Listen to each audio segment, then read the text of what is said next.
Rights کو protect کرتے ہیں قوم آزاد ہو جاتی ہے، اور آزاد قوم وہی اسی کی پرواز اوپر جاتی ہے. میں آپ کو مثال دیتا ہوں، ایسٹ جرمنی ویسٹ جرمنی، دوسری جنگ عظیم کے بعد ایسٹ جرمنی کے اندر ڈکٹیٹرشپ آ گئی، ویسٹ جرمنی میں جمہوریت آ گئی. جب 50 سال کے بعد ایسٹ جرمنی آزاد ہوتا ہے اور اکٹھے ہوتے ہیں تو ایسٹ جرمنی پیچھے رہ جاتا ہے، ویسٹ جرمنی اوپر چلا جاتا ہے، ایسٹ جرمنی نیچے آ جاتا ہے. اسپین کی میں مثال دیتا ہوں، وہاں ڈکٹیٹرشپ آ گئی سیکنڈ ورلڈ وار کے بعد، فرینکو آ گیا، 30 سال ڈکٹیٹرشپ رہی، وہ پیچھے چلا گیا. اسپین سارا ویسٹرن یورپ جو ڈیموکریسی تھی آگے چلا گیا. Soviet Union, second world war کے بعد دو بڑی طاقتیں تھیں، امریکہ اور سوویت یونین. اصل میں سوویت یونین نے نازی جرمنی کو شکست دی تھی، ان کے پاس طاقت تھی، اور وہی سوویت یونین کے اندر وہ ہوا جو آج پاکستان میں ہو رہا ہے. اور ادھر سے وہاں وہ آزاد ہو گئے، وہ آزاد تھے، مغربی سوسائٹیز، ویسٹرن یورپ، امریکہ، وہ آگے نکل گئے، سوویت یونین ٹوٹ گیا. کبھی کوئی معاشرے میں جدھر آپ آزادی اس کی ختم کر دیتے ہیں، اس کی آپ پرواز ختم کر دیتے ہیں. نارتھ کوریا، ساؤتھ کوریا ایک ہی لوگ ہیں. ساؤتھ کوریا دیکھیں کدھر پہنچ گیا، کیونکہ آزاد ہے، جمہوریت ہے. نارتھ کوریا کو دیکھ لیں ڈکٹیٹرشپ میں کیا حالات ہیں اس کے.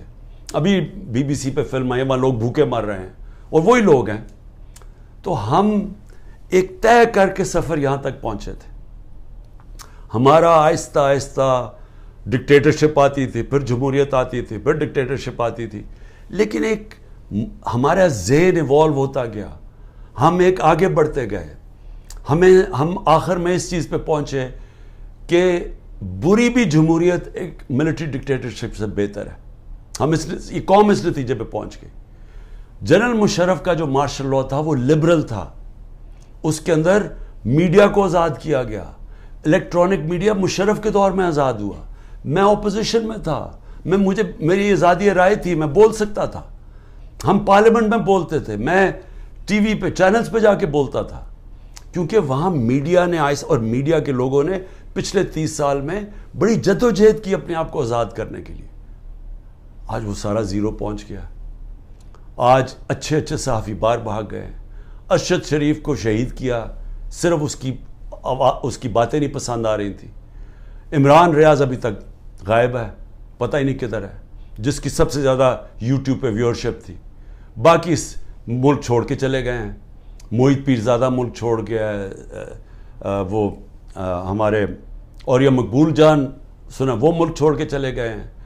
شاہین سبائی وہ پہلے باہر بیٹھے ہوئے، صابر شاکر وہ ملک چھوڑ کے چلا گیا. ان کے اوپر اور باہر کیسز کرنے شروع کر دیے ہیں.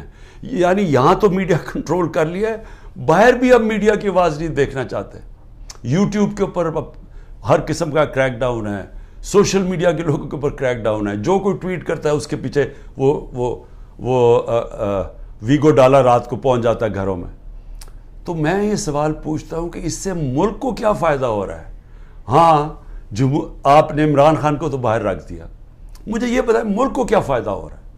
کیا اس میں کوئی ملک کا مستقبل ہے کہ ہم سارا ریورس گیئر لگا کے وہاں پہنچ گئے ہیں جدھر ہم نے سب کچھ بند کر دیا ہے، اور ہم نے خوف کے ذریعے، ڈنڈے کے ذریعے ملک کو اب کنٹرول کرنے کی کوشش کر رہے ہیں، جس طرح ہم بھیڑ بکری ہیں. کیا اس سے لوگ کنٹرول ہو جائیں گے؟ کیا ہمارا یہ خیال ہے کہ یہ جو ہم اب جس طرف لے کے جا رہے ہیں کہ پاکستان کے بڑے بڑے نامور ڈاکو اوپر ملک کے بیٹھ گئے ہیں اور قوم کو کہیں کہ جناب یہ ہم نے فیصلہ کیا، یہ بیٹھے ہوئے ہیں اور اب آپ نے ان کی جس طرح بھی الیکشن جیتے ہیں بس آپ نے ان کو قبول کرنا ہے؟ یہ یاد رکھیں گے یہی لوگ تھے جن کو جنرل مشرف نے جب اپنا مارشل لاء لگایا 99 میں تو ساری قوم کو بتایا کہ ان دونوں پارٹیز نے کتنی کرپشن کیا ہے. مجھے جنرل امجد نے جو پہلے نیب کے ہیڈ تھے، ہمیں باقاعدہ بتایا گیا، اس نے ڈیٹیلز دی کہ ان دو پارٹیز نے کتنی کرپشن کی، ان کے پیسے کتنے باہر پڑے ہیں، اور ان دونوں پارٹیز نے بتایا دنیا کو کہ یہ کتنی کرپٹ ہیں. سر محل کا نواز شریف نے بتایا کہ وہ سر محل میں یہاں سے پیسہ چوری کر کے گیا. حدیبہ پیپر مل کا رحمان ملک پیپلز پارٹی والوں نے ایکسپوز کیا. یعنی ان کو اپنی کرپشن بتائی پبلک کو. پھر جنرل مشرف ان کو NRO دے دیتے ہیں, یہ واپس آتے ہیں, 10 سال پھر بیٹھتے ہیں, ان کے اوپر اس دور میں کرپشن کیس بنتے ہیں. ہمیں بتایا جاتا ہے, ہمیں طبائع صاحب بتاتی ہے کہ ان کی کرپشن کتنی ہے. میں جیتا ہوں ان کے خلاف, اور ایک آدمی گھوڑا سوار فیصلہ کرتا ہے کہ جناب یہ کیا, یہ ان کی میں نے فیصلہ کیا ہے کہ جناب عمران خان ملک کے لیے برا, ان کو پھر اوپر لے آتا ہے. اور پھر حیران ہوتے ہیں کہ جی یہ سوشل میڈیا کیوں ہمارے اگینسٹ ہو گیا. یہ انسان ہے, آپ نے خود ہی پہلے لوگوں کو تیار کیا کہ یہ کس طرح کے لوگ ہیں, یہ جو 30 سال سے ملک کو لوٹ رہے ہیں. آپ نے ہمیں بتایا کہ ان کی کتنی پراپرٹیز باہر پڑی ہیں, یہ جو ہیں یہ تو تھوڑی سی ہیں, باقی جو اور ہمیں پراپرٹیز بتائی گئی ہیں ان کی, اور ان کی کتنے انہوں نے بینامی پراپرٹیز لی ہوئی ہیں ملک سے باہر, کہ چوری کر کے ملک سے باہر پیسہ لے کے گئے ہیں. آج یہ محب وطن بن گئے ہیں, اور عمران خان غدار بن گیا ہے جس نے اپنی ساری باہر کی کمائی پیسہ کما کے سب کچھ بیچ کے آج پاکستان میں ہے, اپنے نام پہ ہے. وہ غدار ہے. اور جنہوں نے چوری کر کے پیسہ ملک سے باہر 30 سال سے بھجوا رہے ہیں, ہدایبہ پیپر مل سے شروع کریں, ان کے اوپر ڈاکیومنٹریز بنی ہوئی ہیں. BBC نے بتایا انہوں نے کتنا پیسہ چوری کی, یعنی ان کی چوری کے اوپر باہر کے اوپر مضمون لکھے ہوئے, کتابوں کے اندر ان کی چوری کا مینشن ہے. وہ ٹھیک ہیں, اور ہم آج غدار بن گئے ہیں. تو کیا قوم یہ مانے گی یہ چیزیں؟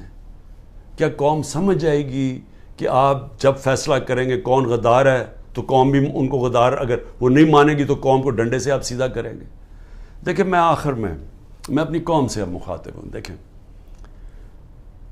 جس طرف ہم نکل رہے ہیں, مجھے اپنی قوم کے اوپر مجھے یہ خوف ہوا ہے کہ ہم اگر قوم بحثیت قوم کھڑے نہ ہوئے, ظالم حکمران کے خلاف کلمہ حق پڑھنا, یہ اللہ کو وہ چیز پسند ہے جو سب سے بڑی کوالٹی. کیوں پسند ہے اللہ کو؟ کیونکہ جب آپ ظلم کے سامنے سر جھکاتے ہیں آپ غلام بن جاتے ہیں.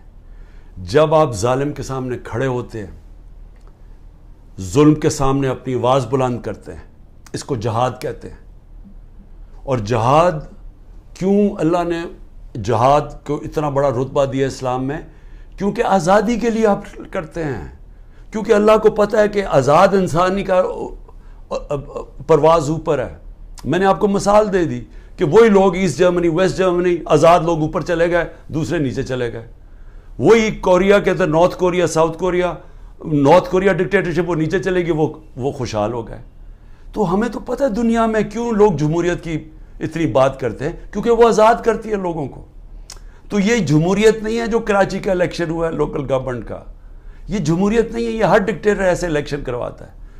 ہمیں ملک کے لیے سب کو فیصلہ کرنا پڑے گا کہ کیا ہم نے یہ ظلم کا نظام قبول کر کے اور اسے ڈر کے ہم نے گھروں میں بیٹھ جانا ہے اور یہ ظلم ہونے دینا ہے.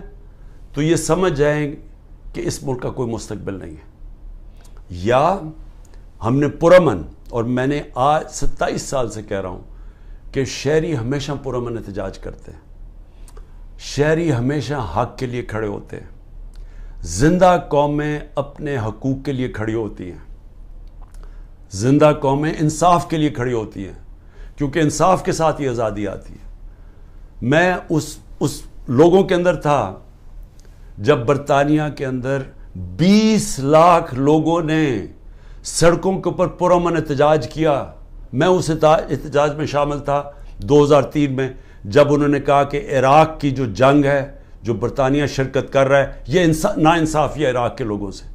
برطانیہ کو فائدہ ہو رہا تھا, تیل کے لیے جنگ تھی, لیکن لوگوں نے, زندہ قوم نے کہا کہ یہ ناانصافی ہے عراق کے لوگوں سے, اور وہ 20 لاکھ لوگ سڑکوں پر نکلے. یہ زندہ قوم ہوتی ہے. یہ جو کرنے جا رہے ہیں, یہ جو سروں کو خوف پھیلا رہے ہیں, گھر توڑ رہے ہیں, یہ گاڑیاں اٹھا لی, جا کے گاڑیاں چوری کر لیں, شاہ فرمان کے اور بھائیوں کی 3 گاڑیاں چوری کر لیں, 2 گاڑیاں چوری کر لی اسد کیسر اور اس کے گھر کے لوگوں کی. شاہرام ترقی, ان کے گھر میں جا کے 2 گاڑیاں جا کے اٹھا کے لے گئے. پولیس چوری کر رہی ہے, جن کے گھروں میں جاتے ہیں وہاں چوری کر لوٹ لیتے ہیں. میرے گھر میں جب یہاں آئے تھے تو جو چیز ملی چوری کر کے لے گئے. تو کیا ہم اس کو قبول کریں گے؟ اور خوف کے سامنے جھک جائیں گے، یا ہم ایک زندہ قوم کی طرح کھڑے ہوں گے؟ یہ جو اس وقت خوف پھیلایا جا رہا ہے، میں آپ کا مقصد اس کا بتا دوں. اس کا مقصد یہ ہے کہ انہوں نے پلان کیا ہوا یا ملٹری کورٹ کے ذریعے، یا یہ کوئی قتل کے کیس اور ڈال رہے ہیں، یا ابھی میرے پاس کوئٹہ کا قتل کا کیس ڈال. ان کی کوشش یہ ہے کہ مجھے پھر اب انہوں نے پکڑنا ہے.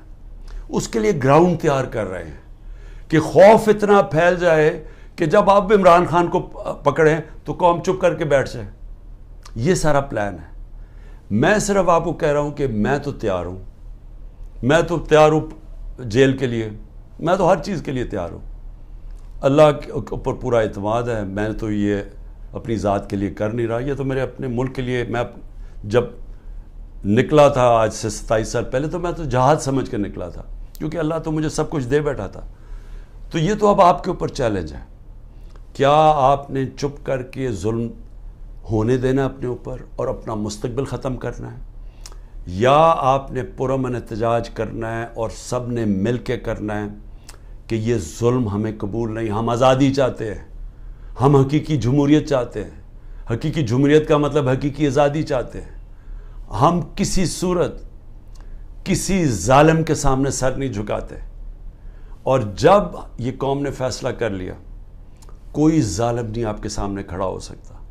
وہ صرف تب تک کھڑا ہوتا ہے جب وہ سمجھتا ہے کہ آپ خوف کے بت کی پوجا کرتے ہیں. جب تک اس کے سامنے جھکے رہیں گے وہ آپ کے اوپر حاوی رہے گا. جب قوم یہ بت توڑ دے گی، قوم آزاد ہو جائے گی، اور آزاد قوم ہی خوشحال ہوتی ہے.